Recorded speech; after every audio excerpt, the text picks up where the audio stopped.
Hi, I'm Jane Campbell, and this is... Paul Kearsley.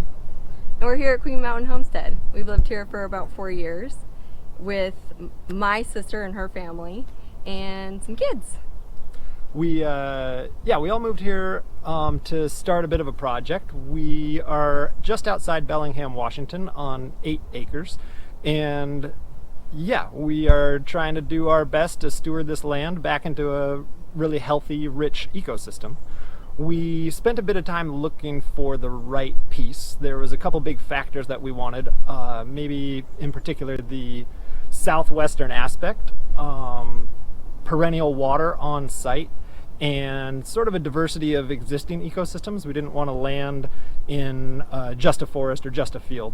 So spent about a year with the 4 of us all collaborating and weighing different sites against each other until this one showed up. And basically went through the whole purchasing process and landed here in early June of 2016. 2016. We didn't really waste a ton of time. The garden that we're in right now went in the very first weekend that we were staying here. We built a hoop house, put up fencing systems, planted some trees, and sheet mulched in these annual beds, which we've been working ever since. And we've done a lot of incremental growth here. That fence line initially ran right behind us.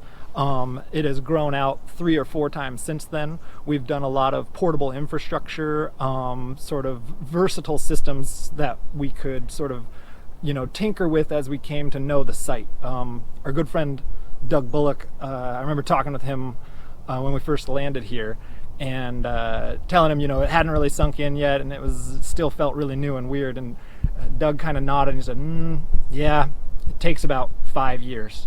I was like, all right. We're almost there. Yeah, we've got 1 more year to figure out.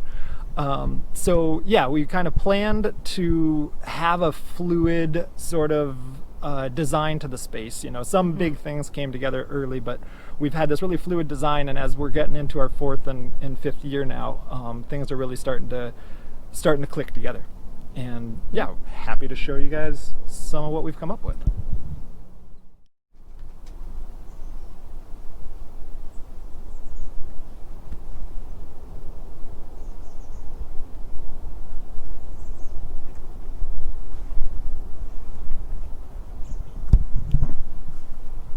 When we first moved here, this was all just knee-high grass, and we started with a little garden, and it stayed true to what we first put in, which is a lot of fresh eating food, kale and herbs, and beautiful things, cut flowers all around, and then some snack fruit too. So we've kept raspberries up here, although most of our raspberries are down below in what has become our storage crop area, which is zone 2 and 3 down below. So we've got squash and dry beans and a lot of potatoes down there.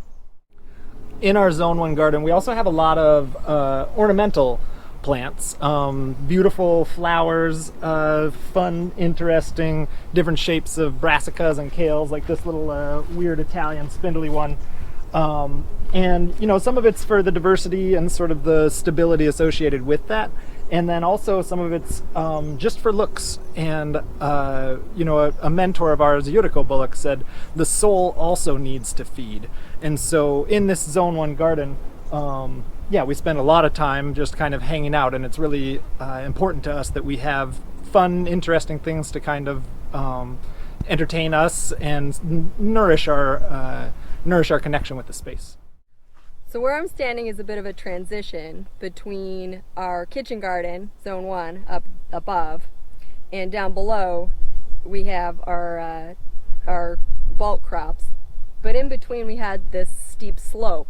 We talked about terracing it and potentially could still in some spots, but we didn't really have the time or the energy to put in a bunch of rock terracing. So we did a little bit of an intermediary thing, got some trees going, and everything we planted here is totally drought tolerant and hasn't had irrigation the whole time it's been in the ground. So we've got a loquat, then a persimmon, and 2 peaches up there.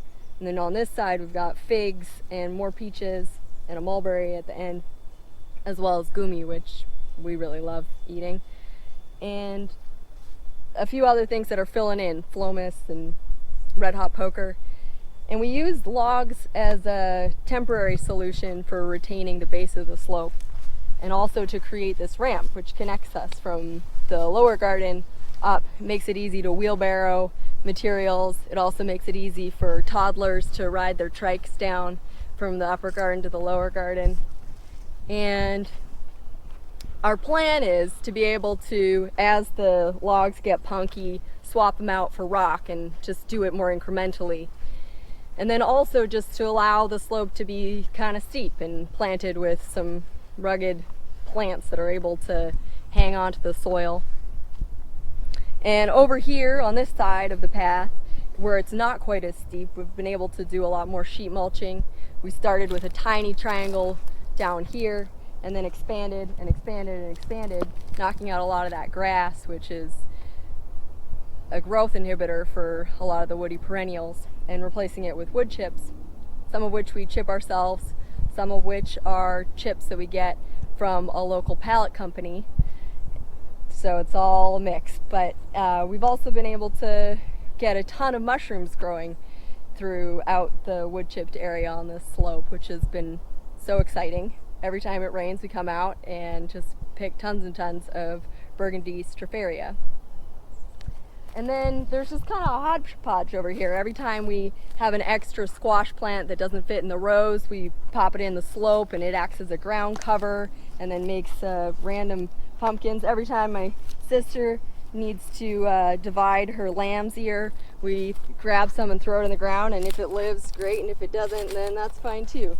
And the phlomis just keeps getting bigger and bigger, and we've got lots of these geum that we really like as well. So this is a fun area where we're protected from deer.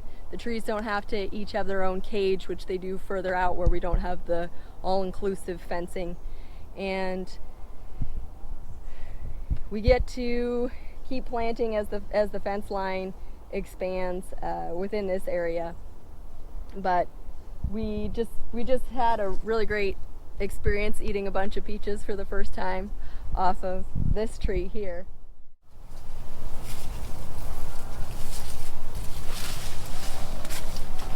Down in one of my favorite spots on the farm, the bean tunnel.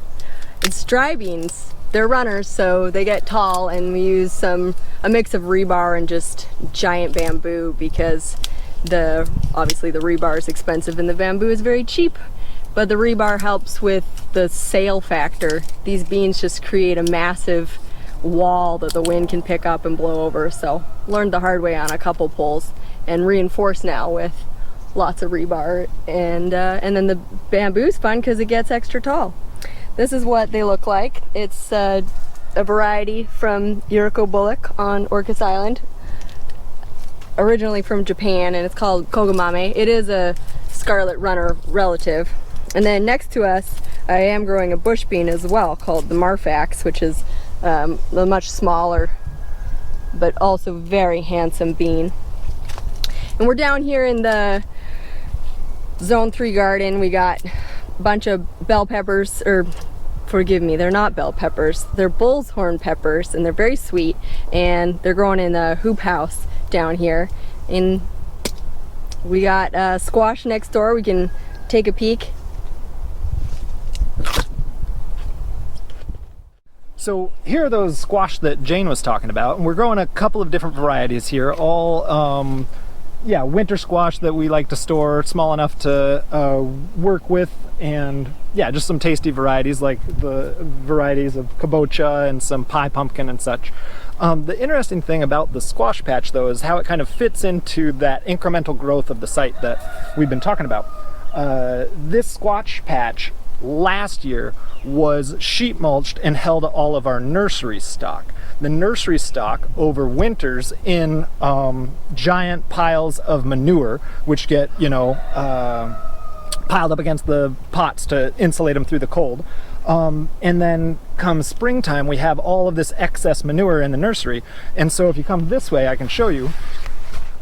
that excess manure gets broken down, spread out, sheet mulched, planted with squash, and then transitions into other annual staple crop or zone 2 production. And then as far as the nursery system goes, this is where we are now, and in probably 2 months, in October or so, we'll bring in a bunch of manure and we will insulate all of these pots with the notion that the fence line is going to expand. This will turn into production area, and all of that manure that was insulating the plants will just be reintegrated back into the soil. So we've got this fun kind of process of growth and expansion of the garden that involves holding nursery, transitioning into really heavy feeders like squash, and then once all of that initial nutrient breaks down, transitioning into something like beans or potatoes or sometimes perennials or onions and other such things. So here we are at what we call the bone gate, and we're not above a little bit of woo-woo here. These are the bones of various animals who we've known and loved, and this helps deter animal entry into the garden, and plus kind of adds a fun, maybe fun, whimsical aesthetic to the site. But more importantly, we've got this fencing system which we've sort of stumbled into over the years working on this land. Like I said, we've used a very incremental system of growth and kind of being able to assess what we can accomplish or what we can take on in a year, and then maybe stay in that stasis for another season in order to kind of understand the maintenance associated with it. And then when we're comfortable and feel like things are established, then we can continue expansion. So for that system, we've been using what's known as critter fence. This is a really heavy-duty black plastic fence. For the most part, it's very invisible. It's pretty, it blends in really well. You just kind of tend to look right through it rather than looking at it. And this critter fence system comes at about $1 a roll, and if you factor in the 12-foot T-stakes, we've fenced off probably, I think, 800 linear feet of fencing for about $2 a foot. We harvested some heavy posts from some old trees on the site, and yeah, the big important piece about this fence though is that it's really effective yet not permanent. And so at various different stages in the past 4 years, the fence has moved. It used to be back in the garden a little further. It came out and this gate was installed, and actually if we look down the line here, this inside corner is our next plan for expansion, and the fence is going to swing out. We'll relocate the post out there, and then this whole area where we've been sort of acquiring and dumping some organic fill and such from different projects on the site and through landscaping clients off the site, we've been filling in this little bit of a pit here, and now the fence line is going to move to incorporate this, and then this will get that same sheet mulch holding nursery into, or sheet mulch holding nursery squash production, and then over 3 seasons be integrated into our zone 3 staple crops. So I learned at the Bullock's homestead, primarily from Sam Bullock, how to do some deer caging. Trees can just get annihilated by deer so quick, and so going the extra mile to keep them off is very important at the outset. Here we have what is called welded remesh. You can pick it up at any Lowe's in your region, and it is a little bit stronger than a lot of the caging that is common to most people. Each joint here is welded, so that's a little bit stronger, and it's used in foundations, but we've repurposed it for tree caging. And then on the top we have a browse protection from deer noses that like to stick in and get whatever greenery they can. So this is chicken wire. In other places we've used other materials, scrap that we had, finer mesh, but the chicken wire is very nice, works well, it's easy to wrap. And then we have J-clips, which are pretty common for pet enclosures, bunnies. Any bunny keeper will know a J-clip. We have to keep our cages on the ground because in the winter we range our pigs along the orchard rows. This is our sacrifice area, if you've come across that term. You have to have an area where you can keep it well mulched to take care of wet conditions and make sure you don't have the livestock in a lot of mud. So we move our pigs along, they do a bunch of weeding all winter long. Anything that's grown up, they take it out, and then we mulch with wood chips behind them. However, if we didn't have the cage on the ground, then we'd risk especially when the trees are very little, this beauty plum is getting to a point where it's not as vulnerable to the pigs digging it up. However, pigs are very strong and they do what they want. So if we didn't keep the caging low on the ground, then we'd have the pigs up against the trees doing their darndest. So yeah, we've got that, and then we've got another layer of protection inside the cage. We've got a vole guard, and that's a little bit of hardware cloth down there around the trunk. You want to keep that low and on the ground, because what happens in the winter, especially if you have a well mulched ring around your tree, is that voles will get very cozy and they'll come up against your tree and nibble off the bark and get at that tender cambium, which is the living tissue of the tree, and chew it apart. And many a orchardist has lost trees to voles, so that's a pretty critical piece of protection in our area. What else? Oh, we've got our drip irrigation. So some of the trees in this orchard space are drought tolerant, and once mature will be taken off irrigation entirely. Other things will require irrigation throughout their young lives and into their early maturity. So we've got a lot of this inline drip is what we use. So we've got 1/2 inch pipe coming down the row, and then just a loop of the inline drip around each tree. So out here, getting into zone 3, 3.5, and actually zone 4's just over there. We're working on getting our orchard established. Like we said, we've only been here for 4 years. This was all a hay field. Our vision is sort of a diverse collection of different fruit trees: figs, peaches, pears, plums, apples, and so on. But in order to get those established, there's going to be a number of years, and there's going to be a lot of space before those trees are fully occupying this zone. So in the meantime, we've got a couple different strategies out here that have been working out really well. As you can see, we've got kind of a bit of a mess out here. We're far enough away that things can get a little shabby, but you can see that we're growing a squash, kind of rambling over this trellis. It looks like a delicata or something similar. We've got beans climbing around. There's probably some potatoes in there, and also quite a bit of sunchokes. We've actually come to really love the sunchoke for a couple of reasons. It has a reputation for being super tenacious, and then also overwinters pretty well, and has turned out to be a really awesome source of pig fodder for us. And that's actually what all of this is a big belt of forage that's between the rows of the fruit trees to feed these here hogs. So we keep American guinea hogs. We've got around 4 to 6 of them at any time of the year. And actually, we're standing in the middle of a pasture row. This pasture row grows up some pretty healthy grass, and we range the pigs on here from, say, late March all the way up through mid-August or so. And we rotate them around in a few different paddocks, and yeah, they just, the pasture pig, or the American guinea hog is a pasture pig, so they can graze on grass, and we basically stop feeding them for about 4 or 5 months of the year. Then, when we run out of pasture, we need somewhere to hold the pigs so that they aren't disturbing the pasture too much. We're learning how to maintain a healthy space, maintain a healthy, productive pasture, which is sort of its own discipline in and of itself.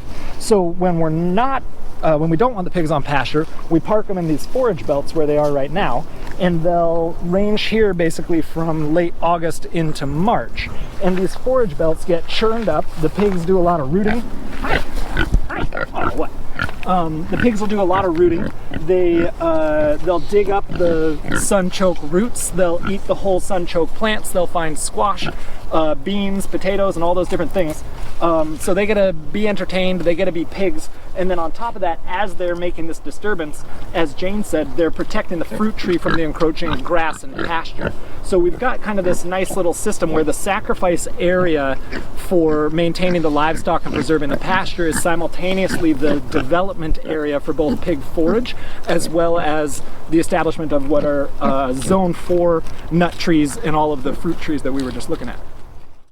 So there's a lot going on here, and we'd be remiss to not mention all the people who have helped us out here. It takes a lot of friends and family, not just to help plant trees. We had a big orchard planting party when we did that 3 years ago, 2.5 years ago, but also just people to enjoy it with. It makes it so much better being here and being able to have potlucks and bonfires. And so that's the folks that live here with us, my sister and her family, and then also all of the friends who come over and people who are curious about learning more about what we're doing. It's been really meaningful to have those relationships and share this place and the animals and the plants and the food with a community of people. The family structure has been such a big part of what we've been able to accomplish here. It's one thing to have a bunch of people sort of living together, but the fact that there are effectively the 4 adults who all share a common vision really allows us to multiply our capacity and abilities.